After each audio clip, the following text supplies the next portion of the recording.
Three, two, one. Hello, everyone, and welcome to episode 108 of Midweek Metagame. I'm Harem GG, only joined by one of my regular co-hosts this week, Gabriel Nassif. Hey, what's up, everyone? And we're also joined by the Magic legend and current MPL member, Kai Buddha. How are you doing, man? Pretty good, thank you. Thank you so much for joining us today. It's an honor. I think the listeners should know we averaged 3 Pro Tour wins between us. So it's pretty sick to be joined by 2 legends and I guess just a broke student Magic grinder or whatever. You know, I always see comments, actually. People are now starting to comment like, oh, it's nice to see Reed Duke and Gab Nassif joined by a random kid and stuff like that. So, you know, I'll take it with pride. I appreciate it. But we're not here to talk about me today. We're here to talk with Kai about the most recent Innistrad Championship. Obviously, that is the most recent big esports event that happened over this previous weekend. So a lot of people want to hear what happened in both Kai and Gab's event and what decks they played, etc. So we're going to get into a lot of that, as well as we also have played a bit of Modern between us. I don't think, Kai, you've played any Modern, but we will talk a bit about that towards the end of the episode. But before we get into things, as always, the podcast is sponsored by Card Market. So thank you to them. For those who don't know what it is, it's a marketplace online to buy anything card game related. Doesn't have to be Magic the Gathering. You can buy decks, boxes, singles, accessories. You can sell on there. Go check them out. They're amazing. Cardmarket.com or cardmarket.eu. And if you personally would like to support the podcast, we do have a Patreon. Patreon.com/midweekmetagame. Best place to support us, but no pressure to do so. Anyways, intro done. Let's be real, Kai. First time on the cast. We're very happy to have you here. How did your Innistrad Championship go? Oh, it started great, and then it crashed and burned. At some point, I was A2, and like for the first 2/3 of the tournament, I was generally within range of top 8, and then I went 1-4 in the last 5 rounds. So finished 9-6, got an extra $500 on tiebreaker. Still a pretty good tournament overall. Can't complain. That's sweet. What deck did you play? Well, Gab and me played the same stuff. We played the Isoturns in Standard, and then a Rakdos Arcanist deck in Historic. Which, I mean, like I don't think we were super excited with these decks, but they turned out to be pretty good. Like I think we had the highest. Like I mean, Isoturns had the highest win rate in Standard, and our Arcanist deck had the highest win rate in Historic. Which is probably a little bit misleading because, I mean, I don't know. There were certain people playing Rakdos Arcanist in this statistic, and I don't. Is that all us? Was there anyone else? Like I think that might have been all us or like 1 or 2 others. And I mean, if you just give a deck to like Reed Duke, Yui Jensen, Shahar Shenhar, Gabriel, LSV, like all these people. I mean, like obviously our goal will never be 50%, right? Like we should be higher than that, hopefully. So like 60% is a good win rate, but it's not amazing. But I mean, it was definitely not a bad deck to play.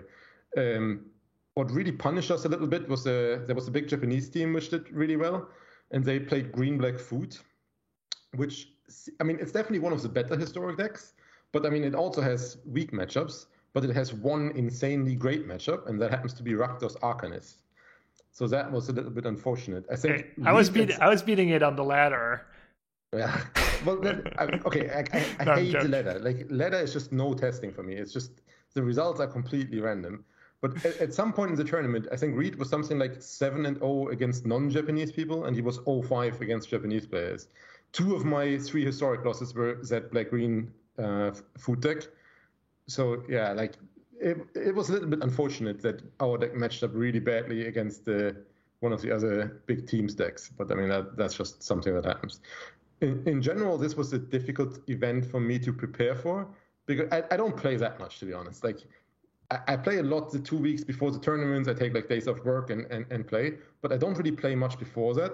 So I don't know the formats very well. And both these formats were new. There was very little data available.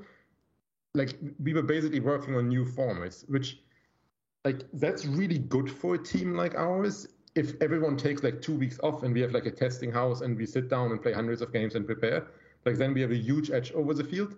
But a lot of the people in our team didn't play much at all. And at that point, we kind of rely on having like MTG Melee tournaments and like just tournament data. And then with our experience, predict what people are playing and what is good against that stuff. And that really didn't work this time because there were just no tournaments in these formats, and that made it pretty difficult. Yeah, for sure. I had a similar tournament to Kai's. I ended up 9-6, and I was doing kind of okay. I had a couple points in the tournament. I was 4-1 on day one, but lost the last couple of ones. And then I started 5-0 on day two, was 9-3, lost a tough one to White Weenie, and then totally threw away the last two rounds in the Izzet Mirror. And I felt pretty good a few days before the tournament after we submitted the deck list. But then I think it was Kai and I, we played some matches of Rakdos against Humans when we saw Humans was the most played deck. And that matchup looked kind of bad in our testing. We were struggling, and I was a little upset going into the tournament and worried. But somehow we did well in the tournament against Humans.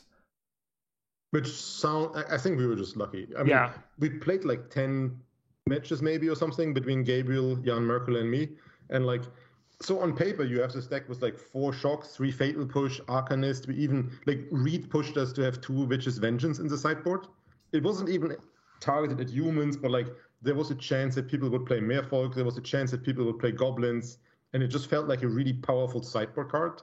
So we thought we were prepared, but after playing these games, I mean, if they go first and go turn 1 Esper Sentinel into turn 2 Thalia, and you have these 8/1 mana discard spells that suddenly just don't do anything at all anymore, it just played out a lot worse than we would think. It did feel like it helped that people sideboarded badly against us. Like, for example, when Christian Hauk was playing against Yui, even on the play for game 3, he only had 3 Esper Sentinel and 1 Thalia in his deck, which sounds completely crazy to me. Like, maybe he knows more than I do, but like, those are the cards I don't want to see. And he was just boarding them out. I don't know if he did the same thing against me the round after. I didn't really look at the video from that, but I mean he was adjusting. He had more Sentinels and more Thalia against you. And I think on the draw it was okay not to have them all, because they do get a little worse against when you get to hit them with discard spells, or when you go turn 1 Sentinel and they go turn 2, 1 mana spell, you can pay to 1, etc. So it's not as bad. The one other sideboarding mistake I think people were doing, I think he did it, and people I played in the tournament did it, was bringing Portable Hole against our 4 Kolaghan's Command deck. I had 4 Kolaghan's Command after sideboard. I don't know if you had 3 or 4. I only had the 1 Witch's Vengeance though. I wish I had more. I mean, it worked out for me. I beat the 1 Goblins deck I played against, and I beat the Humans deck I played against too. But that card's always been so strong and historic, and almost a little frustrating to have that card in the format, because you have decks like Spirit's Company.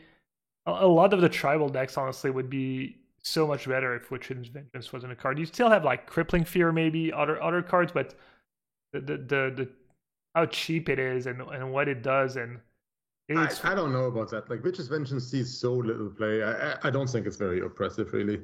Like, I think we were probably the only ones that had it in the tournament. Yeah, maybe for this tournament it's a little different, but in the past, I know that testing for Historic in the past, I've been like, man, that deck would be really good if Witch's Vengeance was on a card. Yeah, but isn't that good? Like, for example, if Goblins suddenly turned out to be super powerful, people would have 3 or 4 Witch's Vengeance, and it wouldn't be that much of a problem. Like, I kind of like if these sideboard cards exist. Like, if Humans is suddenly super oppressive to the format, people would just run more of this. Yeah. Like, I don't think that's a problem necessarily. Yeah, but you don't want to turn it into old Modern, where it was just, who draws their, if you brought the right sideboard card for the specific weekend, and who draws their 2 or 3 good sideboard cards, and that's what the matches comes down to. But yeah, I know what you talk about, but I think that's, in the long run, that's probably unavoidable, because these old formats, they're always super wide. There's so many decks, and like, given that you have such a gigantic card pool, single sideboard cards are always so powerful. And like, if you draw like, you never have space to bring like 4 or 5 sideboard cards against any specific deck, unless it's like a deck that you expect to be super popular. But then if you have like 1 or 2 of these silver bullets and you draw them, you're super far ahead. yeah, I mean, that's in these old giant card pool formats, it's just not avoidable, I don't think. Yeah, the decks become too powerful, and there's too many great linear synergies. Yeah, possible. I wanted to know, what is it like for you testing for these tournaments? Because I know for me, I play a lot of Magic, and sometimes testing for these tournaments doesn't feel always super fun. It feels like almost like a chore, because you said the ladder is not very good testing, so really the reliable data is the matches we play between us. I feel like one match played internally might be worth, between 5 and 10 matches you might play on the ladder. And I do enjoy when, usually on the last weekend, where the whole team's on and we're on Discord and there's that kind of energy. And it was nice during the tournament, actually. We were hanging out in the Discord. I don't know why we don't do that every time, but we did it this time, and it was fun. Like after every round, people would come in the Discord chat and hang out. And I want to know, is it fun for you to prepare for these tournaments? Do you look forward to it, or do you kind of go through the motions? Does it depend? So and so. I mean, I'm too competitive. Like, I don't want to be completely unprepared. So, like, I mean, I want to take these days off. I want to play more Magic. I don't play that much Magic overall. So when these tournaments come closer, like, I kind of want to get up there. But, like, I mean, it depends. Like, in general, I like it. I mean, the problem was this time there was hardly anyone available. Like, I took a couple of days off under the week, and I was basically only playing against Jan, I think. Yeah. Which made it a little bit worse. But, I mean, in general, yeah, no, I mean, I don't mind that. Yeah. There's definitely... Sorry, go ahead. Especially if I only do some little playtesting. Like, if I was playing mono green against Izzet for like the 15th match, I would surely get bored. But I mean, we didn't really get to that point, so yeah, there was a lack of motivation. I've struggled a bit, even for Worlds. Honestly, I didn't put in as much work as I would have or could have. And this one, I was trying to play Historic on the ladder. I think it was tough. Historic was a little overwhelming. There was a ton of decks to try out, and some of the good decks were really slow to play test, whether it's the control decks or the food decks. And I just tried 10 different decks maybe on stream, and none of them seemed that great. I went on a run with Azorius Auras. I went like on a 10-0 run, but I think I ended up playing one or two matches in testing against John Food, and lost them both, and decided, to just not sink in more time in that deck, because those other things to try out or test. So that was tough, but I think it's really good for our team that most of our team did well in this tournament, meaning a lot of us got at least a 9-6 records, which is huge for Worlds this year, because the way Worlds work is that you either need to top 6 one of the free championships. So the Innistrad one was the first one. There's 2 more. You can still qualify for the 2 more. So technically, if you're a good player and you like playing competitive and you play a bit on the ladder or PTQs on Magic Online, you can still technically be the next World Championship. You need to qualify for one of these championships, top 6, and that locks it up. So that's 18 slots. And then you've got 13 slots that go to Rivals, MPLs, and Challengers. So 5 for MPL and Rivals and 8 for everyone else. And that's whoever gets the most points in these tournaments, meaning 9-6 gets you 9 points. So rough math is that if you get to maybe 27, 28 points total, you'll qualify for Worlds. And I think that's good that a lot of us are still in the running, and maybe that'll motivate us. We have Worlds now to focus on, as a goal, and that give me a little more hope for maybe the 2023 competitive season that, a few months ago, we weren't even sure if there were going to be a World Championship ever again, let alone next year. So I'm not that convinced anymore that 999.6 is actually enough to qualify. Like, I was thinking about this, it probably doesn't make any sense. Like, first of all, if you're a challenger and you qualify for the first or second of these championships, yeah, and you go 10-5 to qualify for the next one or better, I think you're in a super good spot to qualify for Worlds, which is pretty nice. Yeah, it's a bit sad if you only qualify for the third one, because then you don't get the 10 wins and get to the next one. But like, if you're playing in 2 or even 3 of them, it's going to be pretty difficult for anyone to have more points without actually making top 6. Yeah. I guess I was talking for MPL and Rivals, yes, but you're right that for the 8 slots that go to Challengers, which is basically people who are not MPL or Rivals. But for the MPL rivals, I wasn't really thinking like when I was one of the guys that thought that like maybe if you go 9-6, 9-6, 9-6, you qualify, but I don't think that's the case anymore because there's only 5 slots, and the 6 people that make top 8 but don't qualify and go 0-2 in this top 8 bracket, they're almost automatically going to have more points than that. Yeah, there's that, but I think someone did the math. I think it was not did the math, but I think someone in my chat the other day went and looked back at last season, and they looked at the points people got, and they said that actually it was around 26 or 27 if you like take last season's stat for. So I didn't do it myself, and there's going to be some variance, right? But I mean, Hauk already has 17 points now after this one event. Yeah, but not every time the person who gets 7 or 8 is going to be like, an MPL or rivals, right? It's True. Maybe like 2 or 3 of these are going to be out of 6, and then, anyways, let's not talk about that forever. But, but yeah, like it adds motivation for the other tournaments, obviously. Yeah.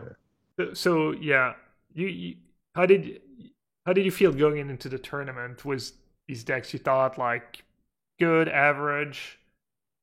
I mean, for standard, is it turns like we hardly invented the wheel there. Like, yeah. I mean, you had to expect that we can't be a big favorite. Like, our hope was a little bit that people were just playing like the Dragons list, which I think is an underdog.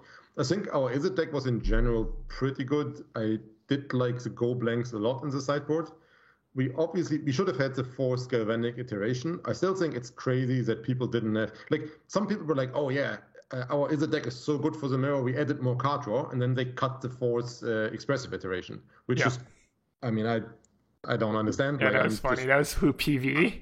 PV and it's just utterly confusing to me. But like these guys had 1 more card draw spell than us, which, I mean, obviously it's nice in the mirror, but I think the bigger deal was that they had the 4th Galvanic iteration, which that was a mistake on our part. But I mean, how much are they going to gain in the mirror from that? Like, a percent maybe or something. I mean, it's not that much. Yeah, that card is serviceable against creature decks, against screen decks too. I got paired against Sivka. That was rough though. He had 4 iterations and 2 deluge on top of the windfalls, as well as 2 Test of Talent main deck, and that game 1 fell a little rough. Yeah, I mean, Stan's approach to deck building is to take a good control or combo deck, cut 4 anti-creature cards, and put in counter spells and stuff for the mirror. I mean, which honestly, maybe that's like how it's supposed to be, because like these aggro decks are so good these days that in game 1 you generally have to be on the play anyway, or hope that they just stumble by themselves. So maybe that's a good approach. But like the entire last rival season, Stan was playing Sultai, the Sultai Ultimatum deck, and like you never wanted to play against him in a mirror match. Like, these guys were prepared for the mirror match. You were not winning the mirror match unless you were super lucky. But then if you played with creatures against them, like I beat him once or twice, I think, and I was just playing Gruul, and like once Gruul with counter spells, and I mean he couldn't beat that because he didn't have anything. Like he had like 2 Shadow's Verdict in his 80-card deck or something, and good luck. It's also the Wafo-Tapa approach, just more card draw, more counter spells. Yeah, but Wafos, like he likes to cut cheap stuff and then add 6 mana cards. That's like the next level of that approach. But yeah, it's pretty similar. Yeah. Did you watch any of it, Harry, this weekend? I did. Yeah, I did. I enjoyed myself. What did you like about it? What did I like about it? Or the matches, honestly, I actually think Historic is quite entertaining to watch. But all I'm wondering is, you guys are talking about how you really like your deck choice. If you were in the top 8, would you feel confident that you could do well in it? Because we've got 4 different archetypes. 3 is it Phoenix, 3 Golgari Food, creativity in humans. Are these decks that you think you're all good against? No. I mean, Golgari Food is probably a 20% matchup for Arcanist deck, I would think. Maybe it's not as bad, but that's what it felt like, at least in the tournament. Izzet Phoenix is definitely favorite. Like, that's a good matchup for us. But creativity is probably pretty even. Maybe we're a small favorite. And humans, I think we're a small underdog. So, yeah. Like, when we saw that this Japanese team was doing well with the green-black food deck, I mean, that was obviously not great for us. If we wanted to win the tournament. Yeah. Yeah, no, But I agree. historic is like a good format. It's a very watchable format. Standard, I mean, standard is probably an okay format. Looking at like the win rates and like, I mean, obviously there's too much, is it? But it's not like super oppressive or anything. I mean, people still showed up with like Ores of Control. I mean, I don't know why people would do that, but like people still don't think that is it is like super dominant or anything. But like these games are just not fun to watch. I mean, like if you watch Mono White against Is It, I mean, yeah, sure, like someone curves out or he doesn't curve out and then someone wins. And like the Is It mirror, you just sits there, play lands, nothing happens. Eventually someone forks some spells and probably wins. Like Yeah. it's just not very watchable. But Historic is just really, I mean, Historic is a good format and it's actually a watchable format. Like I know that Kevin Prince, for example, he co-streamed only the Historic rounds and then turned the stream off when Standard happened because, well, yeah. Yeah, I actually enjoyed my standard rounds a lot, and I know in testing people were saying that the Is It mirror matches were really dumb, and some of the games feel kind of hopeless, but the close Is It games are actually really sweet. I played some absurd Is It games, honestly, and it's possible the games were close because either I was messing up or maybe we were both making mistakes, and that maybe if people played a matchup well, the games are way more one-sided. But I played some of my best games of the tournament in standard in the Is It mirror, and I kind of enjoyed the tension of the Is It against the creature decks trying to survive. It's just always, you know, not always close, but sometimes. And I think standard is in fine place. I think people who complain about standard, they have some points, and one of the points is that it's a lot of the same decks for a long time. It's kind of like the last standard where we had basically rogues and Sultai Ultimatum and the other decks kind of be the same deck for almost 2 years, and maybe it has to do with COVID too, the fact that we're just playing online and playing the same formats. But I think standard is an okay place right now. I think people just have unrealistic expectations of what else do they want, like 3 or 4 viable decks, kind of a rock paper scissors meta. And you were talking about adjustments you can make to your main deck to be better against aggro or control depending on the meta you expect. That's what standard is. No.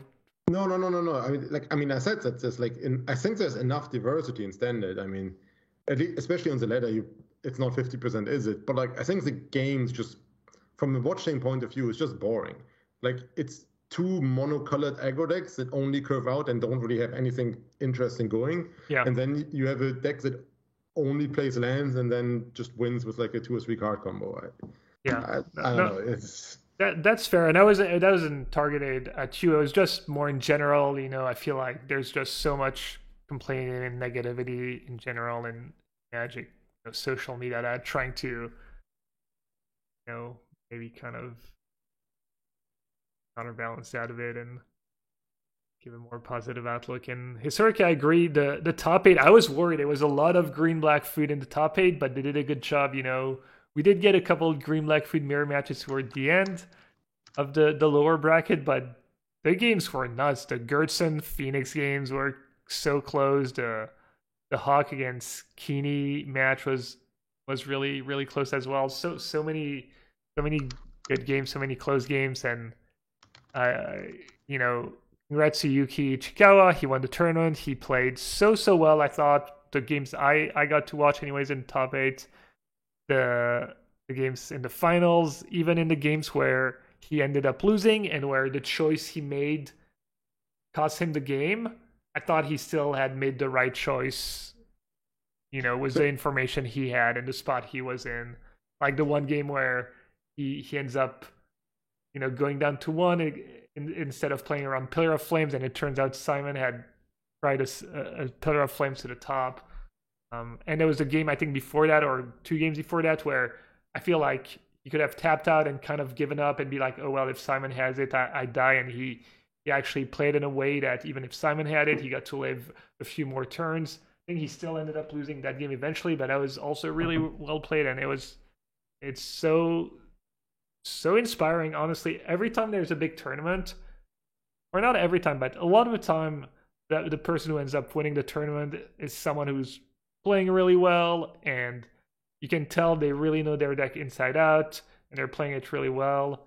And it's just, to me anyway, it's inspiring. It makes you want to try harder for the next one. Unfortunately, by the time the next one comes around, I kind of lost that feeling sometimes, and I don't always have the motivation, but it was really cool to watch.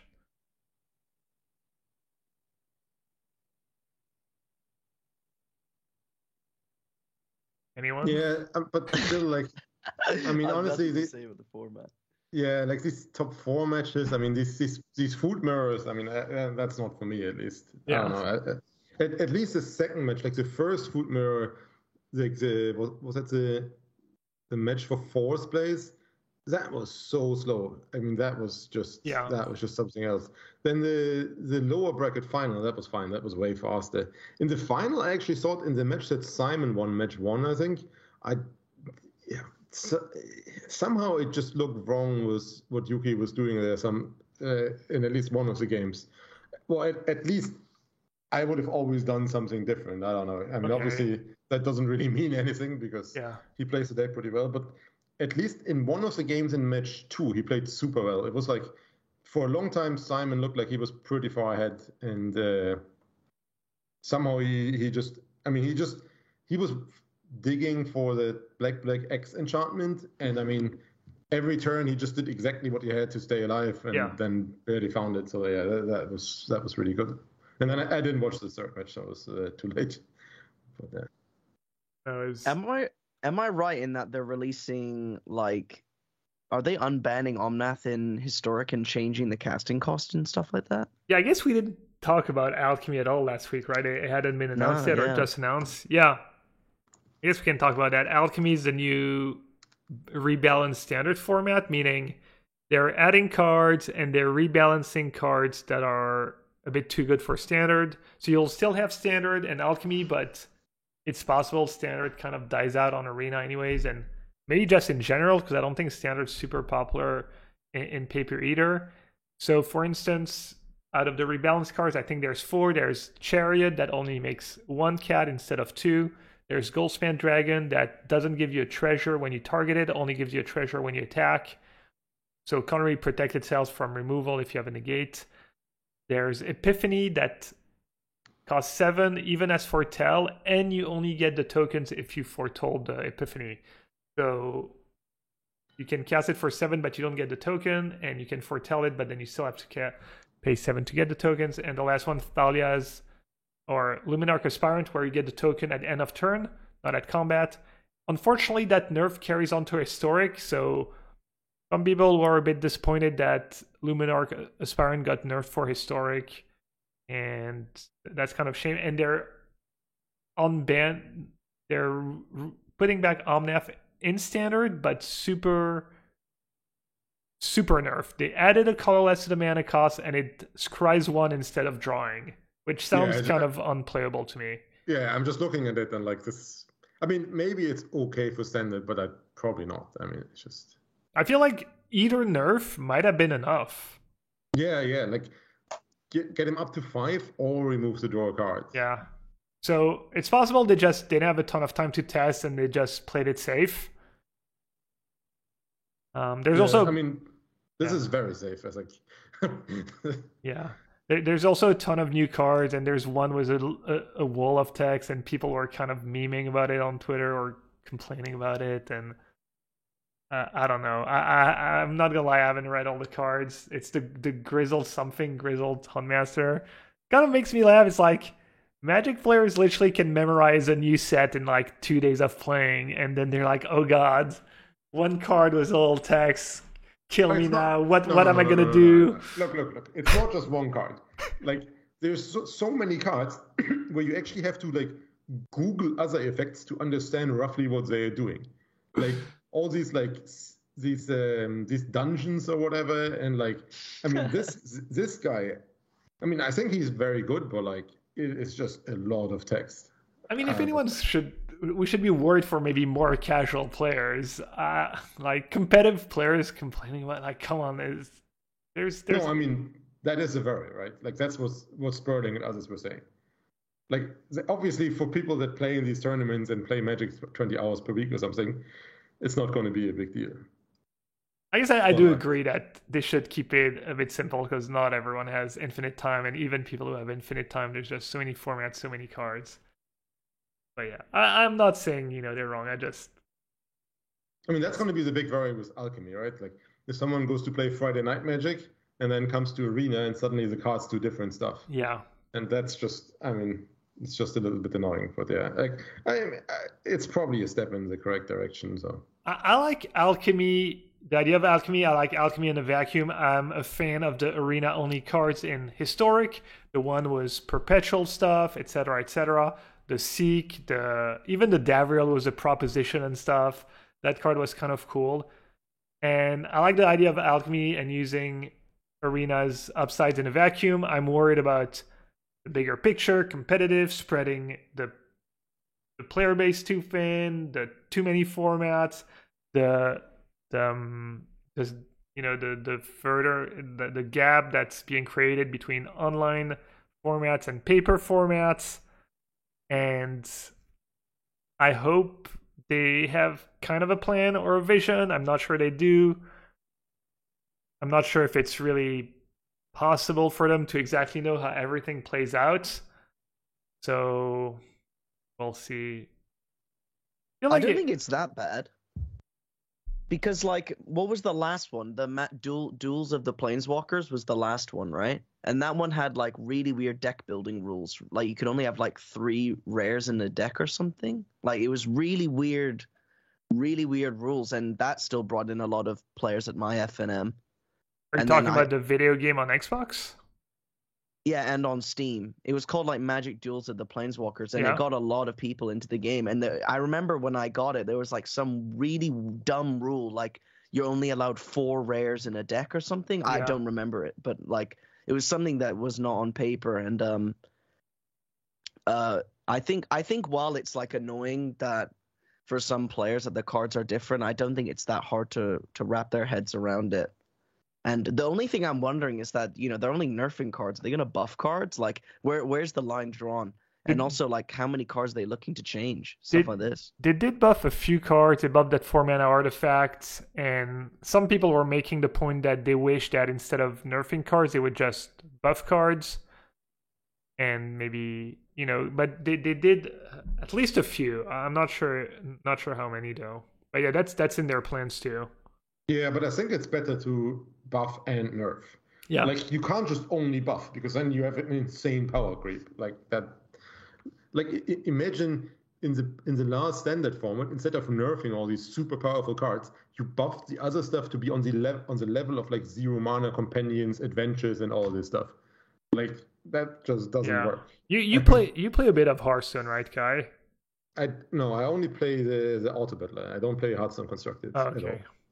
Because I was gonna say, I think they've been doing that for a while, and I wanted to know what happened there. But I mean, Hearthstone, they have a different approach, right?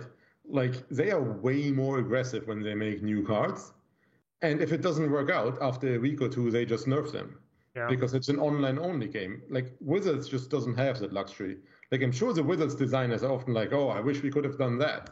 Yeah, but like basically the Hearthstone guys, they just don't try that much, which is also for them it's just so much easier because when they bring out new cards, people are super excited about the new cards and play with the new cards. Sure, they are overpowered, but like after a week or 2, they just nerf them. Yeah, like they never have this, like for the Wizards devs, the big risk is that they bring out an underpowered set and no one wants to play with the cards, right? Yeah, and by just knowing that you can make stuff overpowered and then nerf it, you kind of get a free out of jail card. Yeah. So for the Hearthstone guys, it's just way easier. And I think that's, in general, their approach. Like, they are just always steering on the more powerful side. Yeah. Which Wizards, I mean, that's what Wizards has been doing the last 2 years. But for them, that has a pretty real price. And then we see a 10-card ban list suddenly in Standard, which is not fun, obviously. Yeah. I don't have a ton of perspective because I don't play any of these other card games. But I do feel like they have basically an impossible job of balancing cards. So I think people kind of lose sight of how tough it can be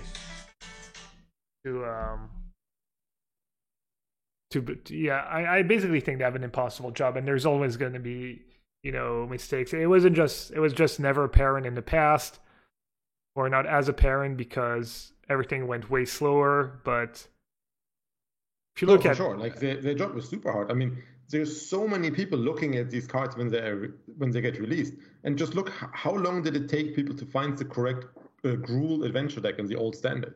Yeah, that took people months to find the correct build of that deck. Yeah. And I mean, that's like hundreds of thousands of people playing every day for tons of hours. While Wizards, they just don't have these resources. But then, like, while you do have to give them a break on that level, you also have to call out like companions and some other stuff where you just read the cards and you're like, no guys, I mean just no. Yeah. Like that's just not how it works. I mean, but yeah, like no, it's definitely super complex for them. Like finding these lines between creating like a format with like tons of, or like at least 3 or 4 playable decks, and like they need to sell the new cards, but they also can't be completely overpowered. It's not easy. No one has been saying that. And having a digital only game makes that way easier. Like, yeah, it removes a lot of headaches. So I guess would it make sense for paper to be just mostly the older formats, and then online to be just alchemy, I guess, and because it's unlikely that new cards like break older formats, but I think that kills businesses, because this happened in some World of Warcraft card game, because you need businesses wanting to buy boxes to sell singles, or the businesses will go out of money, and then because the Eternal format players don't buy a lot of cards, it's like the EDH standard people that are buying the most cards, right? Okay. So I think you need them to be your biggest customers, so that all these like single sellers are constantly buying boxes. I think that's like how they try to make the economy work, and I think that's why it's such a really hard job, because that's why they need every standard set to sell. It's because like the biggest flow of cash around the game is everyone buying like 180 boxes a set or whatever. Yeah, that's a problem for them. Like they need to sell the new cards, and if paper is only for older formats, they just wouldn't be selling cards. How did it do so well during COVID then? Surely people weren't buying a ton of paper cards thinking they were going to be playing standard with them.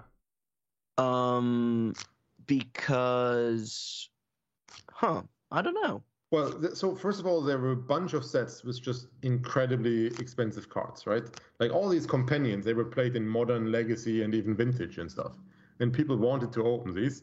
And then, I mean, you only see Wizards of the Coast overall numbers, but I assume a lot of that is secret layers, right? Because the profit margin on secret layers for them is just crazy. They print them themselves. They don't go through the local gaming stores. They sell them directly to the customers.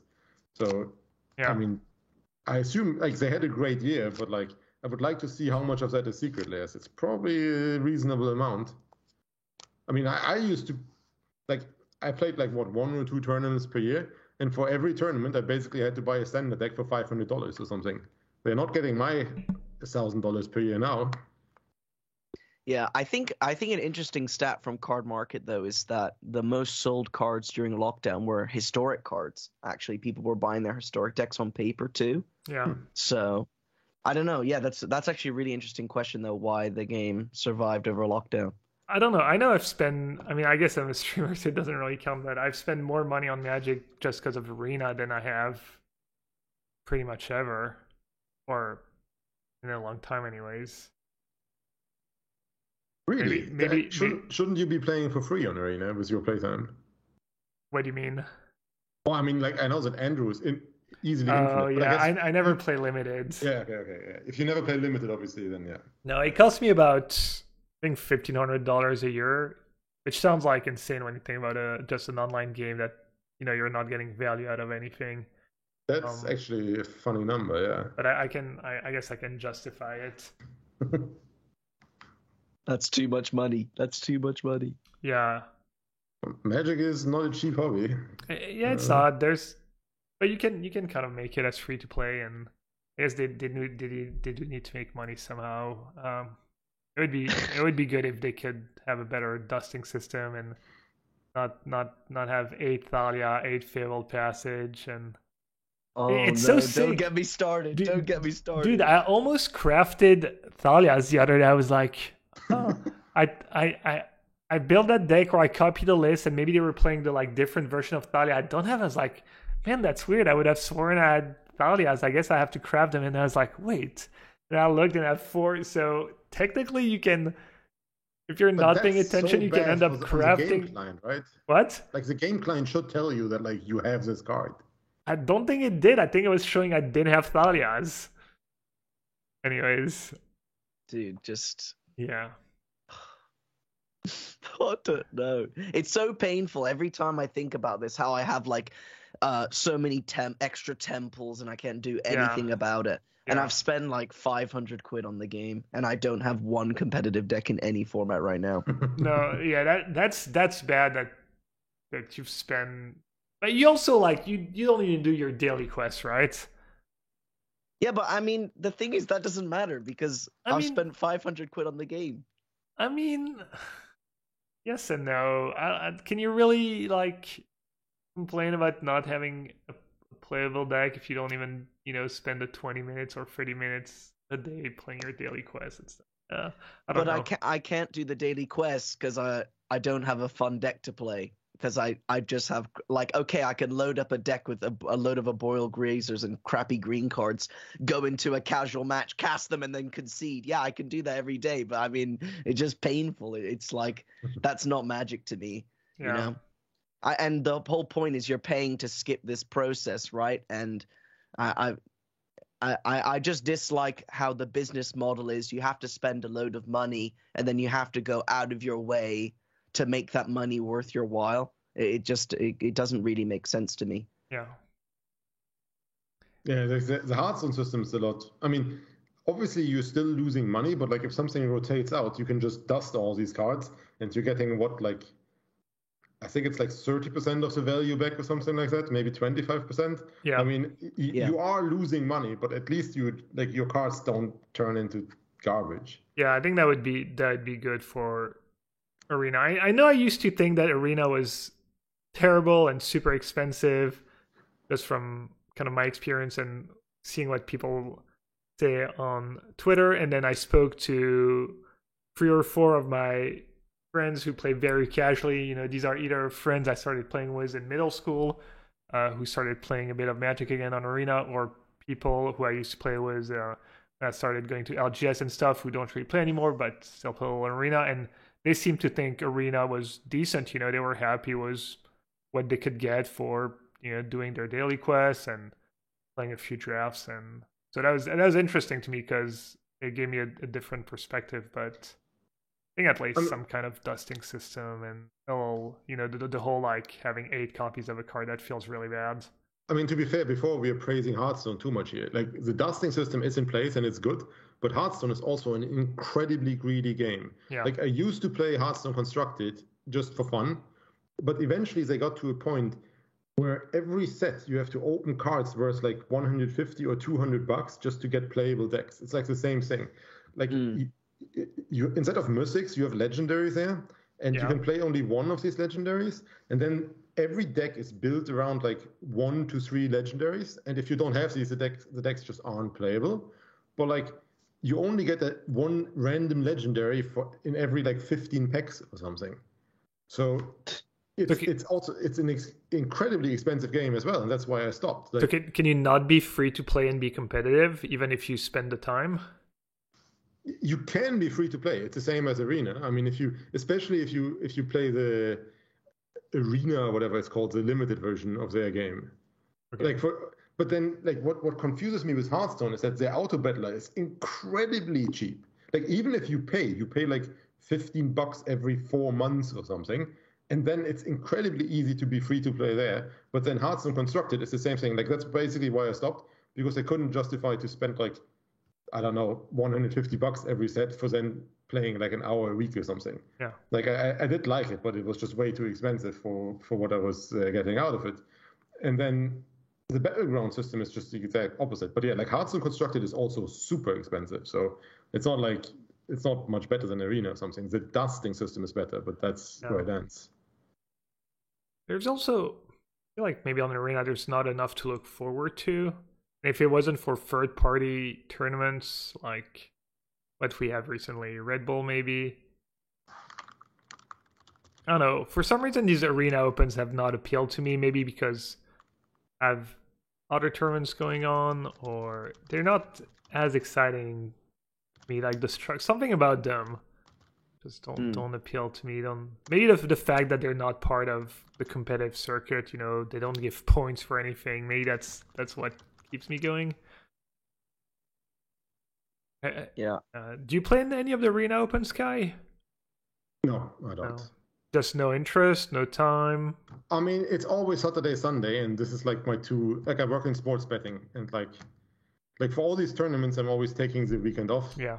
And like for these Arena Opens, it doesn't interest me enough to do that. Yeah. If I had like a normal job, I would probably be doing it, but. Yeah. Like it feels like the EV is not great, and there's not a ton of prestige. I mean, you get to post, your screenshot on Twitter and just gets drowned and stuff. And I don't know. It's just. And then, like, just this fact that you have this 1 hour window to log into day 2 just to like confirm that you're playing, like, just that annoys me so much that I just don't want to participate in that. Yeah, it's just so stupid. They got me a couple of opens ago. I finally made day 2. I almost never make day 2, and I finally made day 2, and I felt good about my deck. And then I missed the window. It was really tilting. I was literally in the client testing. It was the historic one where I was playing John Food, the list I got from Hawkpog, and I thought it was really good. I did one shot day 1, only had to use one entry, and I was literally in the client testing my decks, trying to figure out the last couple sideboard slot and the mana base, and not a single pop-up, not a single alert, not a single nothing. I just missed the window and couldn't play, so that is super frustrating. You don't get an email reminding you of the time and that there's limited time to sign up. And I know it's happened to other people, and it's gonna happen literally every time. At least a few people are gonna miss the window until they changed. I think they're okay. I think they will give you an entry to day 2 to the next open.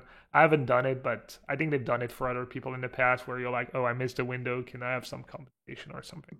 But like, how does this happen? Like when they were discussing at Wizards of the Coast how to set up these tournaments, like I'm sure there were a bunch of people in the room and someone was like, let's make a 1 hour sign up window in the middle of the night for if you were living in Asia or something. Is it 1 or 2 hours? I think it's maybe 2 hours. I just don't get how this stuff happens. Like there's so many red flags. I don't. Yeah, they need to not make it too long, especially on day 2, so that people are kind of play their matches and are in the same pool, and you don't get people who get screwed at the end. Even though I think you're always going to get people who get screwed at the end. That doesn't, exactly. It always happens anyway, because people that don't have time, then they just set their alarm, sign in, and then do the other stuff which they have to do, and then come back later. Like, it just doesn't prevent that from happening. Which is also another thing. Like, obviously, that people at the end don't find opponents is a joke. I don't get it. Like, it's just so mind-blowing in these qualifiers. Like, I know once there was a guy that was like 5-1 or something. He queued up, was like 60 minutes or more to go, and he couldn't get an opponent. Yeah. Like, why don't they pay Yui, Reed, CUNY, or someone? Like, one of the MPL pros, pay them to queue up in the last 2 hours of this event. So if there's only one guy in the queue, they get to play against that person. Yeah, that's not a bad solution. I think it comes with a few issues, but that could be an idea. Or do something, but like surely you need to make sure that people can play their matches. Like that's a good idea, actually. Who did you come up with that, or? Yeah, I mentioned that a while ago at some point. I mean, no, they can't pay me because then it's too easy to qualify. Like you do want someone that actually might win. Yeah, you need. Yeah, it's tough though, because I guess it needs to be in the contract that obviously they have to play like kind of we had in our contract that you can't. Do you really think one of these MPL pros is going to scoop or throw away one of these matches intentionally? Which could mean that Wizards just like end the MPL contract. It's just not going to happen. Like, no, I don't think it's going to happen, especially knowing some people. But there's still the problem of if you get queued, you can get. It's like ethical problem. You can't. It's still like it's still a problem. Even though I know someone like Reed would never do that, even if it was literally his brother, or you wouldn't, Chewy wouldn't, I don't think I would, but it's still, you're asking people, these people who are trying to qualify, they don't know us. They don't know that, we're not going to throw or, we have, but. Easy solution. You just have all the usernames hidden. Well, that's another thing, but yeah. Right? For Gab or whoever's playing as the final guy, have it so that opponents can't see what your username is and you can't see theirs. I guess both usernames then, right? Yeah, exactly. Yeah. Maybe, yeah. Which would also make it much easier for people to stream in general. Mm-hmm. Yeah. But yeah, I mean, I get. I mean, there's surely some reasons why they want to always show usernames, but like, there must be a solution to get someone an opponent that like that queues up within the time window to find an opponent. I mean, that's just mind blowing to me that can happen. Or let you register like before the window. Maybe not after, but before you go to bed, or you just won your slot. Just why is that not an option? I just don't get it. I don't get why you have to sign up though, because isn't it your fault if you can't find an opponent if you slept in or whatever? Well, you have to sign up because you can play a different deck, so you at least need to load up a deck. You don't have to play the same deck you played on day one. Yeah, but I mean, they could do that, right? Like, if that's the technical problem, then just lock in the same deck. Although I guess there's best of one and best of three, so that doesn't really work. No. But yeah, I don't know. I'm not a big fan of it. But, and the email reminder, especially because it's not the same as on day one where you have all day to sign up. But like, to be fair, in general, these PTQs and these arena weekends are good. I don't want to sound too negative about that stuff. Like, the sign-up system is terrible, but like, what is really good about Magic Online are these weekly championships, or like these weekly, I guess they're called weeklies. These events are great. I mean, Canister U, they always get streamed. The challengers, the challenge, Yeah, people love to play them. It's great, and like, these arena weekends are also great. But I mean, they could be improved. But it's definitely the best thing about arena. Yeah. So. And it's weird too, because when you think about it, these modern challenges, they're like pretty bad EV too, but they just have that prestige about them. I guess people know that the good players are playing in them, and it makes them kind of appealing, and for the viewers it makes it exciting. And it's just playing in tournaments is cool. I mean, that's why people play Magic, right? Yeah. Or, I mean, obviously not, but like, the people that are on Magic Online and play these events, that's why these people want to play tournaments. Like, that's why they're there. And that's what they want to be doing. I also wish Arena had more. Like, I wish Arena had just queues, like just these 5-match queues that Magic Online had. I think they are way more interesting to play in than Arena ladder. But like, you will never get me to play ladder games. It's just like, I don't play that much. Like, and maybe I would play like 5 or 10 hours, which means I would never even get to the higher Mythic ranks. So it's completely pointless for me to play ladder. If I would play ladder, I would barely get to Mythic, and then the month is over and it resets. Yeah. But if I could queue up for these leagues where you pay like $5 and can maybe win like $5.50 or something, I would be playing that. Yeah. But like, what is the point of making us restart like 5 levels lower? Just so that they have people playing and they think that'll make people play more? Because in some ways it almost feels like it might make people play less. Would you play more if you started at Diamond instead of... Because how many... When you're Mythic 1 month, you start at 2 ranks below Diamond? Or 1 rank below Diamond? Not even sure. I have no idea, but I know that... Would you play more if you started at Diamond instead of whatever? No, probably not. Like, I just want to play for something. Would you play more if you started at Mythic right away, if you made it to Mythic, just because at least you get to play against better players or slightly better players, or would you still not be interested in ladder at all? That would make it more interesting for sure. Yeah. I would still prefer to just pay a small fee and play a tournament with a pretty flat payout, but where I'm just playing for something. Yeah. But for some reason they love resetting ladders, which it's the same with this Hearthstone auto battler.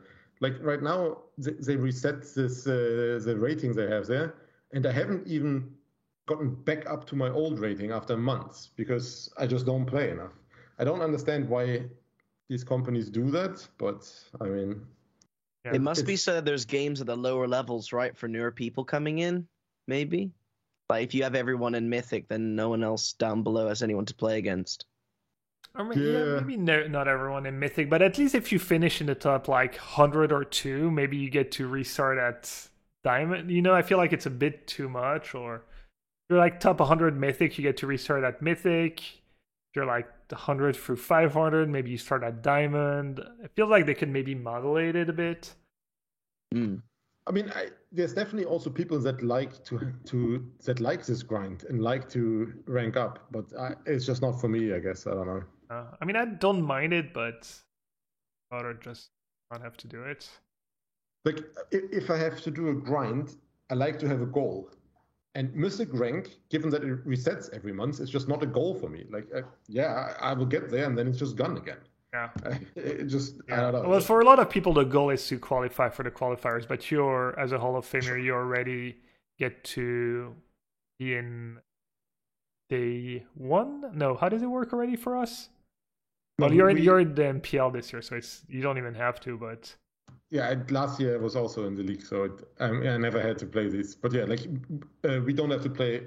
Like, we are qualified for the qualifiers. Yeah, okay, yeah. We don't get into day 2, but no, yeah, we get in day 1 of the qualifiers, yeah.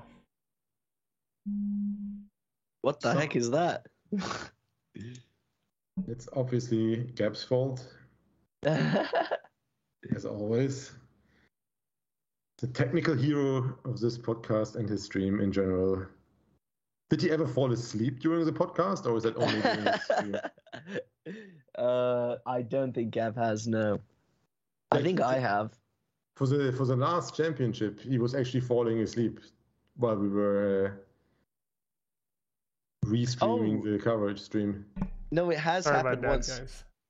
We've also caught Gab multiple times playing Raid Shadow Legends during the podcast.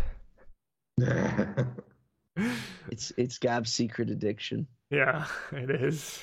You got me. You haven't got me to spend a dime yet, but got my time, that's for sure. Okay. So we're talking about, should we talk about Modern a bit, or?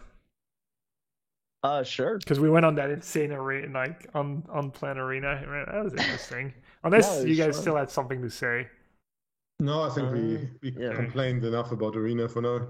Yeah, let's talk about what you've played. Maybe Harry start with that, and then talk about Grixis Shadow, and maybe that's it for Modern this week. Sure. Well, I guess before we get into Modern, really, I want to know, Kai, when was the last time you actually played Modern? Hogak. Oh, yeah. You guys actually played Hogak, right?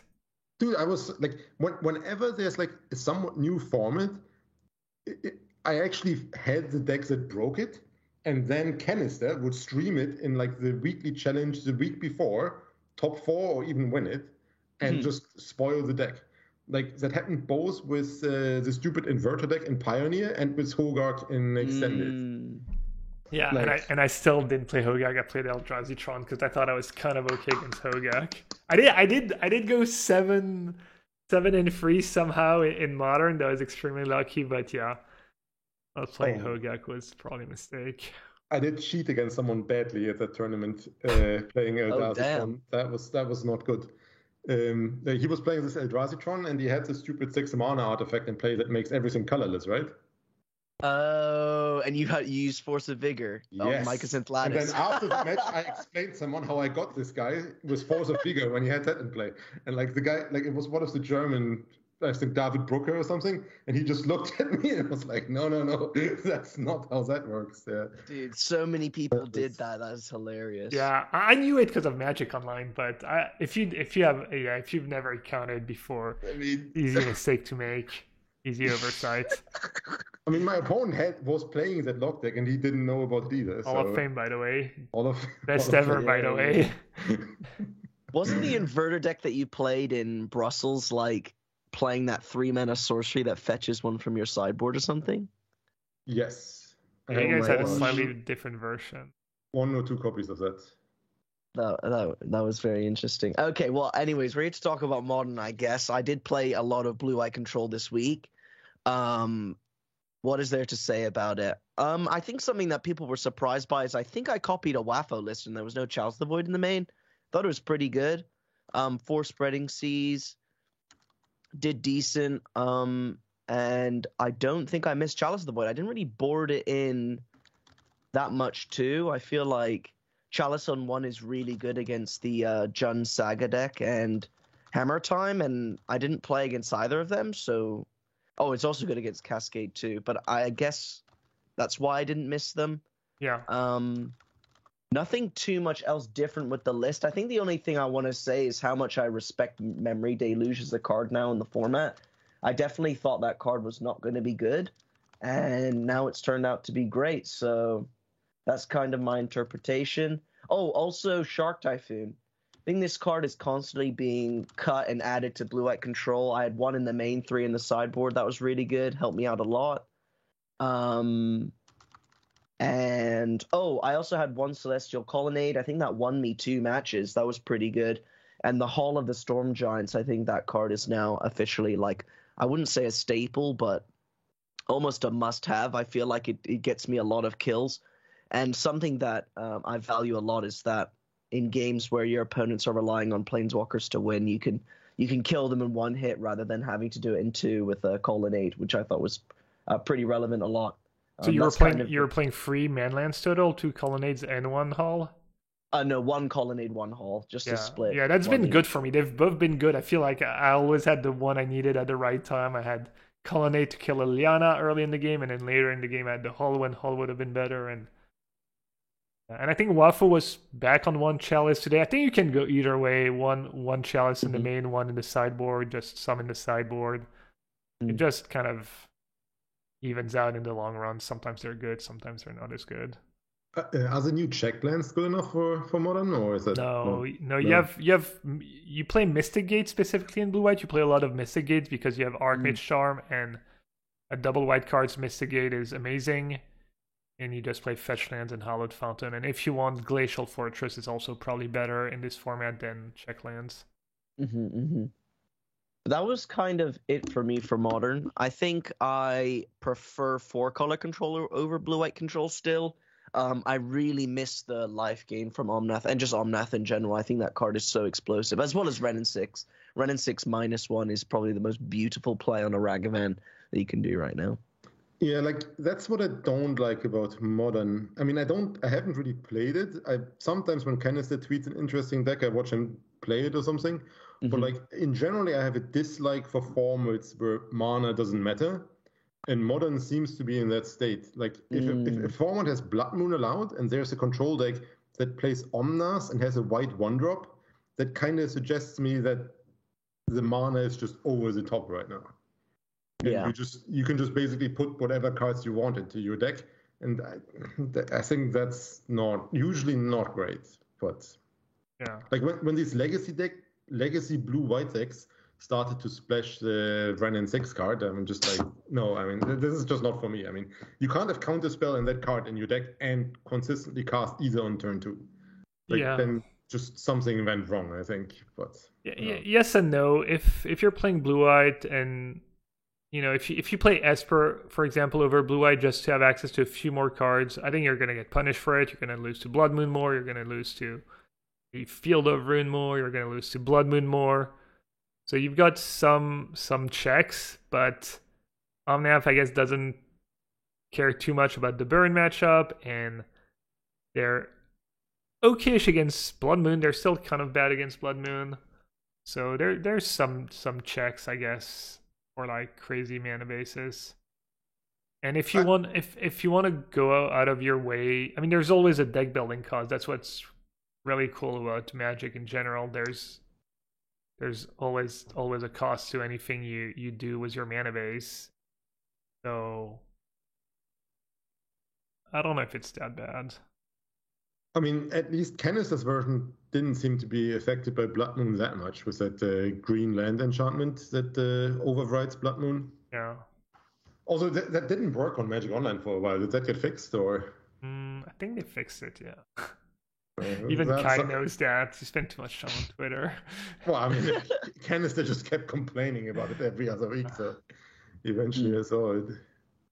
Yeah, when people said they were bringing alchemy to arena and stuff, people were memeing that we already had alchemy on Magic Online because cards don't work the way they should, and they already nerfed or buffed version of the cards.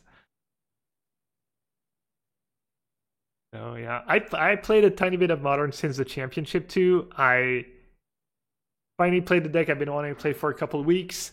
The Grixis Shadow deck ever since it first came out. I think it was at maybe the SCG Open. First I saw of it. It was Corey, I think, Corey B playing it and doing well with it. And it looked cool. And then I played a few times on Magic Online and I got crushed. I thought, yeah, that deck looks good. I'm not sure if it's great. Maybe it's just like bad matchup for me, but that deck's not gonna have some flaws and stuff. And then I played against it a couple more times, lost badly. Still was thinking, maybe it's just good against blue-white, good against four-color Omnath, and then Soulstrong started top 4ing or top 8ing every challenge a few weeks ago, and this weekend he literally won both Modern Challenge with Grixis Shadow. And, in the meantime, people are like, Shadow in Grixis is not very good. It makes the deck worse. It doesn't make sense. Blah, blah, blah. Just insane amount of copium on Twitter about how Shadow makes Grixis worse and you should play some control version. I don't even know. Soulstrong put them in their place, or maybe he's just the luckiest / best player ever. Who knows? But that was insane. I don't know if anyone's ever won 2 of the same challenges in the same weekend. Honestly, it maybe happened like maybe a Modern and a Pioneer challenge, but two of the same challenges the same weekend was the same deck. Who knows? Maybe someone that can tell me. But that was sick. So I tried the deck. Very first league, actually. Quick O2 drop. I got paired twice against Dredge. I should have actually won the first match, but I missed literally lethal on board. I think it was kind of a fluke, though, that I was even in a position to win the match. And then second time around, I got crushed. They actually have Leyline of Sanctity now, which is really good against you. It stops your discard spell, so harder to snag their Cathartic Reunion. And the card stops Nihil Spellbomb. So I reloaded a league, except I went from 1 Spellbomb, 1 Lantern in my sideboard to 4 Lanterns because Lantern doesn't target its each opponent's graveyard. And I was like, I don't want to lose to Dredge. I didn't get paired against Dredge, but I did go 4-1. I started another league, started off 2-0. The deck just feels strong, no huge surprises. Sometimes you get stuck with Shadow in hand early in the game, but then it makes up for how good it is later in the game. And it's Ragavan, Chandler. I mean, you've got all the good cards, and I think that the black cards do carry their weight. Kroxa has been amazing for me. If anything, maybe Kroxa is even more important than Death Shadow. And few extra sideboard options. It'd be nice. Call against command, fail, push, terminate to get rid of a Murktide. Something a straight blue-red deck can't do super easily. So decks felt good. If there's Modern Showcase and Pioneer Showcase this weekend, I'm probably going to play Grixis Shadow. And I'm not exactly sure how you hate on the deck. Maybe Dredge is a good one. I'm not too sure, but did you play that deck at all, Harry, or not yet? No, I haven't at all. Yeah. I don't even think I've played against it. Okay. Typically, these kind of decks are bad against super aggressive burn decks, but they probably just don't exist in the format, I would guess. Yeah, no, burn is a deck. I got paired once or twice against it. I did beat it. The old Death Shadow, you heavily relied on your stubborn denials to kind of run the Shadow out and have the 1 or 2 key counters. It's also pretty skill intensive from the burn side. A lot of people say that if the burn player knows what they're doing, it's burn favored. If they just play the match like a normal match, then it's a little easier.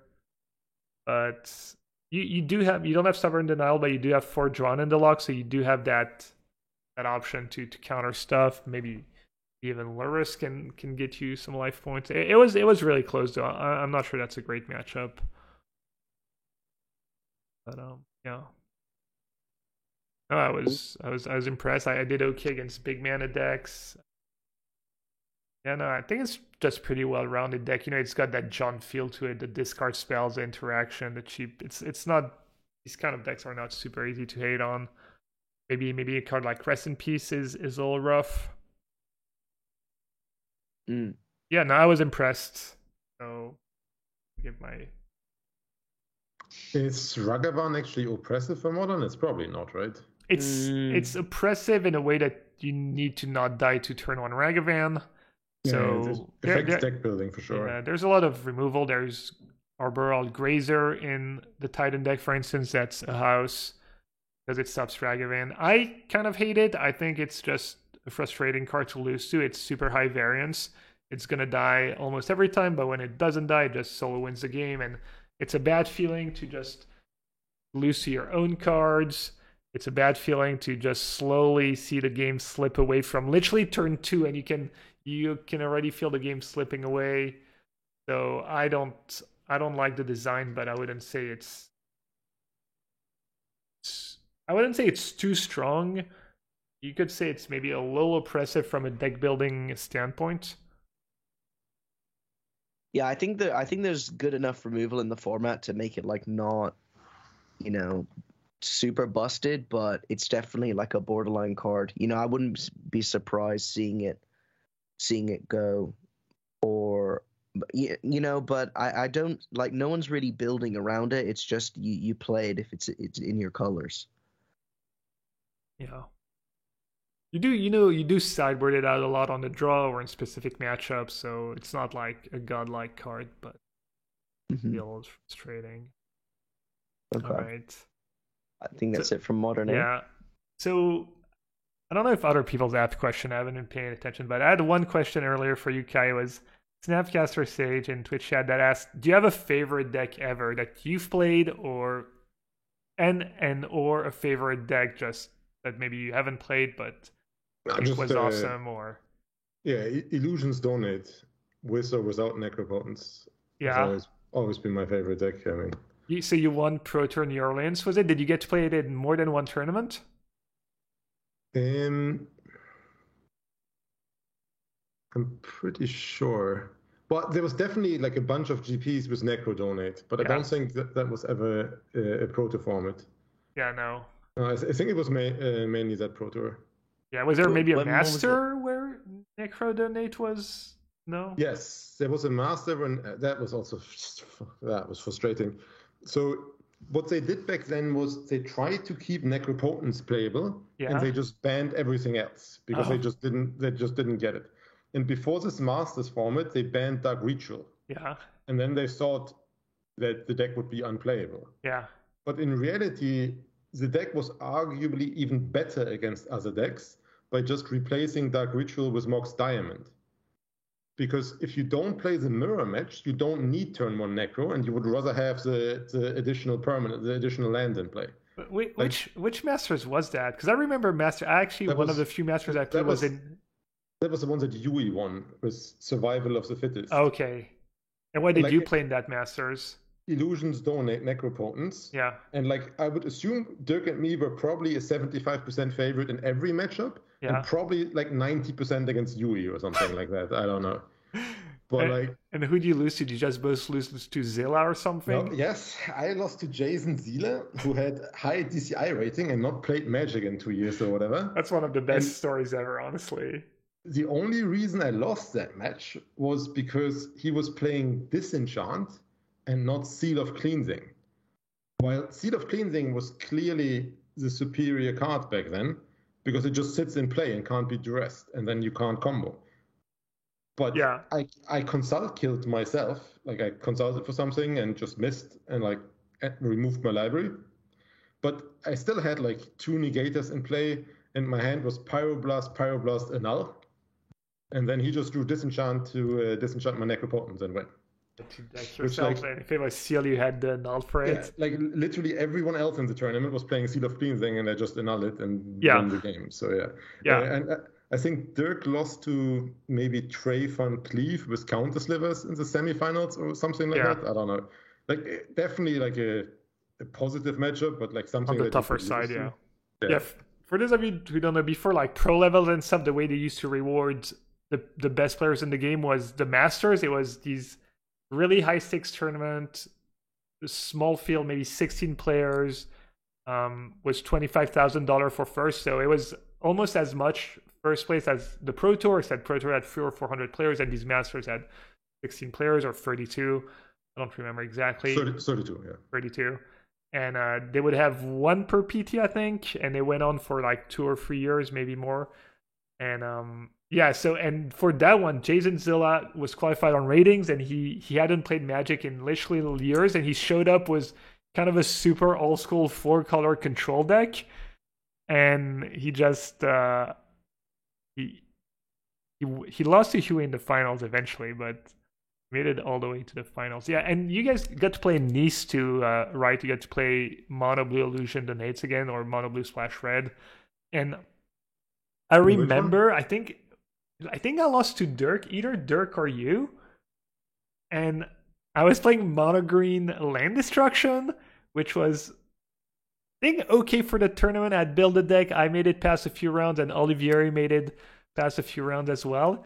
And I still remember I lost because Dirk, if it was Dirk or you, I think it was Dirk, drew. I think he needed his first 6 or 7 lands to be basics for me to lose the game. Because I had a bunch of land destruction and I had a bunch of wastelands and Dust Bowl. And I was 1 turn short of killing him. And I think you guys had like, I don't know, 10 basics and Thawing Glaciers and a bunch of duels and whatnot. And literally, he needed his first 7 lands to be basics for him to win a game. Because if any of these lands are not, I get to start using my Wastelands and Dust Bowl, and I was so upset. I was so disappointed. So looking at our history on MTG ELO, that was me in round 2. It was you. It was me. I mean, you had my number for basically ever until the first time I beat. So Kai beat me in the finals on the GP, then he beat me in the finals of PT New York a week later, and he beat me in the Masters and beat me. Who knows? And then finally, the first time I beat you, do you remember when's the first time I beat you in a tournament? No, I mean, I see it right now, but I don't remember it. It was Pro Tour Houston and Extended, and the only reason I beat Kai was because Kai was playing Reanimator, and my deck was literally Fish, was like a bunch of cheap creatures, a bunch of counter spells, and literally Seal of Removal and Unsummon in my main deck against the Reanimator deck. And that was before Gristlebrand was a thing, so there was no... I don't think you really had a great creature that did something when it came into play, and that's literally what it took for me to beat Kai, and it was still like... I think I even maybe had Coffin Purge in my set. No, you had... I might have had some... There was like Multani, which is like a green 6 or 8 mana creature, and it has like power and toughness equal to both players' cards in hand or something. Yeah. And that was like untargetable or something. But yeah, that was the only thing you could do against Bounce, really. But yeah, that's literally what it took for me to beat Kai in a Pro Tour match. Somehow this MTG ELO website doesn't have that match. It says World Championship 2003. It's the first time you beat me. Really? But I do remember something like that too, actually. But like, I definitely played that horrible deck at that Pro Tour. Like that deck looked kind of good, no? That list looked... No? We did super bad, I don't know. Yeah. I remember getting crushed by the Justin Gary. He eventually won the PT, but that match... that one. No. Okay, that Pro Tour our deck was awesome. Okay, that's the Pro Tour I beat you. Oh, sure. Okay. No. That Reanimator deck. That yeah. When else? Was like Entomb, Brainstorm, Demonic Consultation. That was like a really Enforcer Will. That was a super powerful deck. Wait. No, yes, I don't think. Yes. Oh yes. You did have Demonic Consultation. That was not legal in Houston when Justin Gary won. Anyways, that was... Well, we got sidetracked. So yeah. So what? Illusions Donate, is it just because it's like your favorite style of deck? You can kind of play a control game, but you also have that powerful combo. Is that what you really liked about it, or just that you won a lot with it? Or no, exactly. It's just like, I mean, it's just super unfair. It kind of mana ramps with the medallions or with Dark Ritual. Draws a tons of cards, Force of Will, Duras. It's super resilient. I mean, it's kind of the perfect deck. I think. Yeah. It's just it's not really much that it doesn't do well. I was only 2 years old when you were playing that deck. Yeah, but that Pro Tour actually that tilted me because everyone like the coverage was like, Team Your Move games, they are so good. They finished first, second, third. They knew the format so well. They played 3 different decks. Yeah. Hello, if you know a format well, you don't play 3 different decks. Like that's not how Magic works. If you figured something out, you play one deck. You don't just all bring your pet deck and randomly do well with it. Like, Yeah. Oh, the false narrative of tournament coverage. It's just, I mean, it's literally every game, every sport is the same. I mean, but You gotta come up with the narrative. Like I mean, Kai was actually tilting this weekend because on coverage they kept saying how the Japanese this, they broke it, black green, blah blah blah, and Kai was like raging away in Discord, like we had the bet. No, he wasn't really raging away, but he was like, oh, by the way, we had a better win rate with our historic Ragdos deck than that black green deck, and he was like, I think at some point they mentioned it. He was like, oh, at least they mentioned it that But yeah, I wasn't really tilting. I mean, no, I know. Japanese had great decks, but like, yeah, I mean, they had 2 players on 11-4 with their food deck, and we had 2 players on 11-4 with our Arcanist deck, and the 2 guys with food made top 8 on tiebreaker. Yeah, and they were like, oh, they broke it, blah blah blah. I'm like, I mean, yeah, that could have gone the other way around, but sure. No, but I mean, Chile, they had great decks, and I mean, there's nothing. I mean, they finished first, third, fourth or something. So I mean, clearly great job and great decks, but like, yeah, could have gone our way too if Shahar and Logan got a little bit more lucky on with the tiebreakers. Or fact punt to the less sure. Well, that would also help, but yeah. Okay. Should we wrap up? Yeah. Should we do a little Prices Right? Yes. We've got noob too. We've got an easy money with Sky. Yeah, so Kai, I don't know if you listen to the podcast, but at the end of every episode to thank Card Market for being our sponsor, we do the Price is Right, and we pick a card and all guess and see who can be the closest to the price of a card of our choice on their site. So why don't we do one of your, I don't know what the deck your favorite deck was, but is there a card in it that's only has 1 printing that we could guess the price? Force of Will. Could do Alliance Force of Will. Force of Will had a reprint, right? Yeah, but yeah, I mean, could do. Does Necropotence have many reprints? No, it has a few. It has like White Bordered 6th edition or something. Yeah, they did put it in a base set, which was also entirely unexplainable why anyone would do that, but okay. But what would you guys like to do? I think we should do Force of Will. Okay. Because it's really expensive. Necro is going to be probably pretty cheap and stuff. Okay. But nothing is ever cheap when it comes to Magic cards. I've learned. Or we could do an Ice Age Necro. Up to you. I feel like that. Okay. Yeah. Sure. I don't mind. Why we could do both of you. Oh, now let's do Necropotence for flavor. Ice Age Necropotence. All right. I own a few. I hope it's. I have literally no idea what an Ice Age Necro would be because you can't even play it in any formats. All right. Can you play it in Commander? I mean, I guess, but it's hard to build around. Don't forget, Commander makes stuff crazy expensive. You play one in Vintage sometimes, right? I'm pretty sure I've had Necropotence in Vintage. Oh, yeah, in Doomsday, yeah. Because in Commander it doesn't make sense because you have to build your deck around it, and you only have 1 copy, and if you don't draw it, you're probably playing a bunch of bad cards. All right, okay, well, I've got a price. All right, Ice Age Everyone Necro. I got a price too. Okay, 3, 2, 1, €6. 20 euros. 300 euros. Oh, what is this? I mean, I don't know. Like, that's your guess, Kai? That's my guess. It's like what people sell it for on Card Market. You think an Ice Age Necro is worth 300 euros? I mean, whenever I look up an old card that's playable, I'm always just blown away by how much money people are playing for it. But I mean, I literally have no idea. According to Kai, I'm currently holding a cool $1,000 in my hands. One-time dealer. One-time the Kai. price is average price 10 of the 30 days is 30 euros. Boom. Actually, it was like I said 20. I was between 20 and 25. Like, for example, someone told me that. So back in the days, they took 4 decks from each World Championship, and made a special print of these decks. It was like signed cards and like a special non-magic back and like golden borders. Mm-hmm. And you could just go into a store and buy these decks for like €9 maybe or something. Yeah. And they were not playable in tournaments, of course. Like they had a different back and everything. And like I think Wizards mailed me 2 of these like boxes of decks because my Worlds deck was in there. And I learned that these things are worth €400 now. Wow. Because there's like Rishadan Port, Grim Monolith, GS Cradle in there. And they're like playable in Commander or something, even though they have a different back. Oh. Like whenever I hear something about these old cards, they're just worth infinite. I have a few, but not of that. I have a few of like the years I made top 8, I think, but that's nuts. Yeah.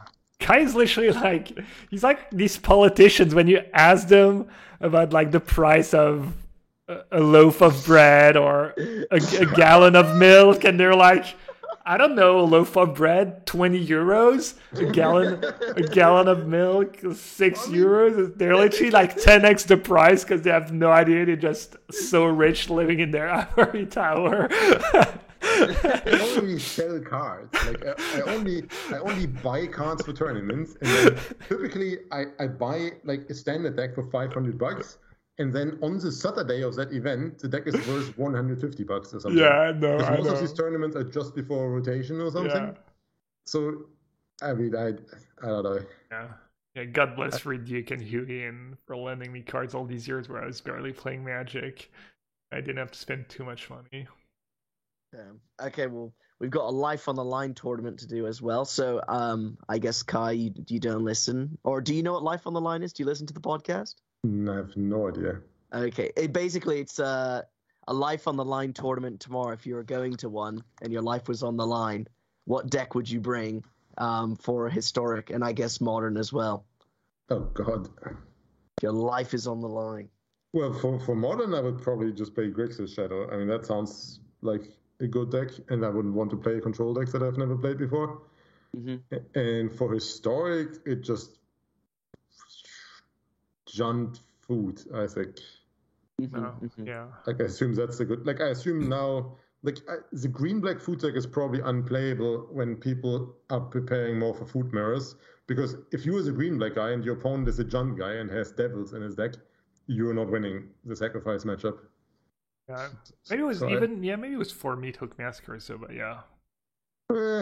Like, the problem is, like, just the turn the devil enters play, it usually just wipes your opponent's board.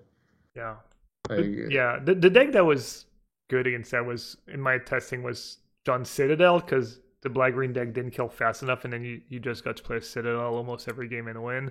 But when you looked at the really small sample of the championship, there was actually a few matchups that were weird. For instance, we did well against white-green humans, which I think was tough, but we actually did kind of poorly against Heliod Company, which should be a bit easier because they're easier to pick apart, and a lot of creatures don't do much on their own.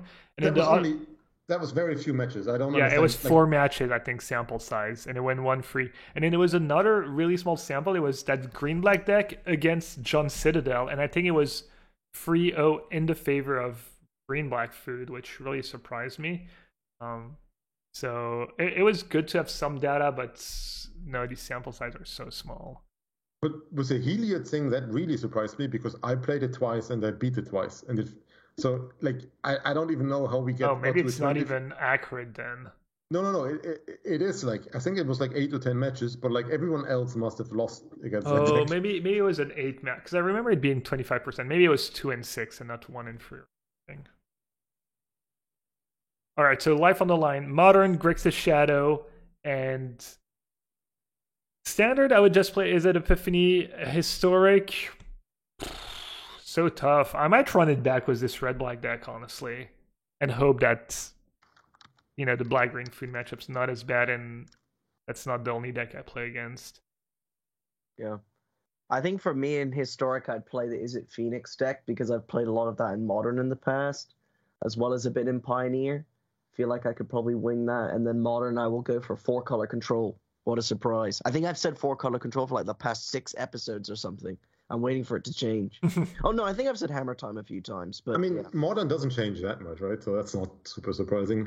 No, True, it's like true. diverse and not diverse at the same time. It's diverse because every topic you look at has 6 or 7 different decks, and over the weekend it's like a bunch of many different decks that may top it, but then it's kind of still the same pool of 12 decks, but they're pretty well represented, I guess.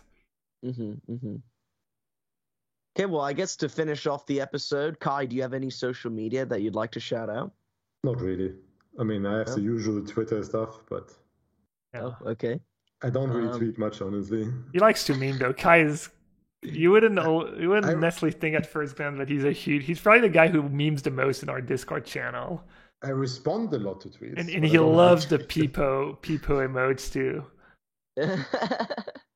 Okay, sweet. Well, I guess thank you for coming on to the podcast. We really appreciated your time. Yeah, I think people loved it too. Thanks, no Kai. worries. It was fun. Yeah. And I guess, Gab, where can we find you? Yeah, Twitter at GabNassif, twitch.tv/YellowHat, and YouTube as well. YellowHat, I upload the podcast on YouTube if you want to have the image, the webcams and stuff, if you want to watch it there. If not, you can obviously find the podcast on all the usual apps. Cool. And you can find me anywhere at HarryMTG. I uploaded a YouTube video today, Balgoo. And I guess for those who listened this far into the episode, hope you guys all enjoyed. And thanks again, Kai, and I guess we'll catch you guys next week. Yeah, thank you so much for listening. Take care, everyone. Bye. Boom. I got to